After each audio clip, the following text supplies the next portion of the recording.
احمد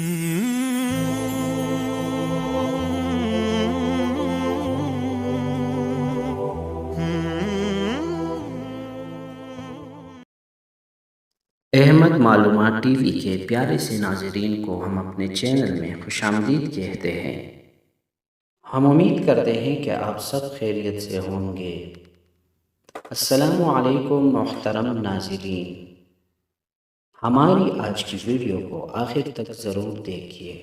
اور اگر آپ نے ہمارے چینل کو سبسکرائب نہیں کیا تو ہمارے چینل کو سبسکرائب کریں اور بیل کا آئیکن کلک کریں۔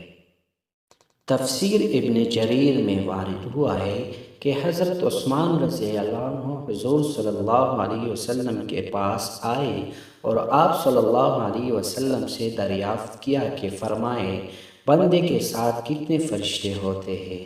آپ صلی اللہ علیہ وسلم نے فرمایا، ایک تو دائیں جانب نیکیوں کا لکھنے والا جو بائیں جانب والے پر امیر ہے، جب تو کوئی نیکی کرتا ہے وہ ایک کے بجائے 10 لکھتا ہے، جب تو کوئی برائی کرے تو بائیں والا دائیں والے سے اس کے لکھنے کی اجازت طلب کرتا ہے، وہ کہتا ہے ذرا ٹھہر جاؤ، شاید توبہ و استغفار کر لے، 3 مرتبہ وہ اجازت مانگتا ہے، تب بھی اگر اس نے توبہ نہ کی تو یہ نیکی کا فرشتہ اس سے کہتا ہے اب لکھ لے، اللہ ہمیں اس سے چھڑائے، یہ تو بڑا برا ساتھی ہے،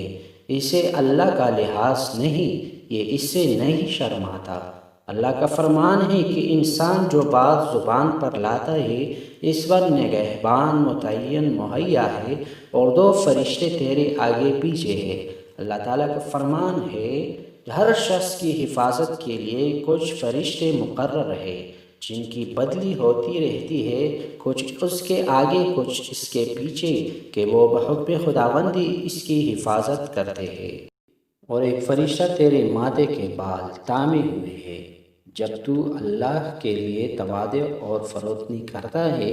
وہ تجھے بلند درجہ کر دیتا ہے، اور جب تو اس کے سامنے سرکشی اور تکبر کرتا ہے وہ تجھے پست اور عاجز کر دیتا ہے۔ اور 2 فرشتے تیرے ہونٹوں پر ہے، جو درود تو مجھ پر پڑھتا ہے اس کے وہ حفاظت کرتے ہیں۔ ایک فرشتے تیرے منہ پر کھڑا ہے، وہ کوئی سانپ وغیرہ جیسی چیز تیرے حلق میں نہ چلی جائے، اور 2 فرشتے تیری آنکھوں پر ہے۔ یہ 10 فرشتے ہر بنی آدم کے ساتھ ہے، پھر دن کے الگ ہے اور رات کے الگ ہے، یوں ہر شخص کے ساتھ 20 فرشتے موجود ہمیشہ رہتے ہیں۔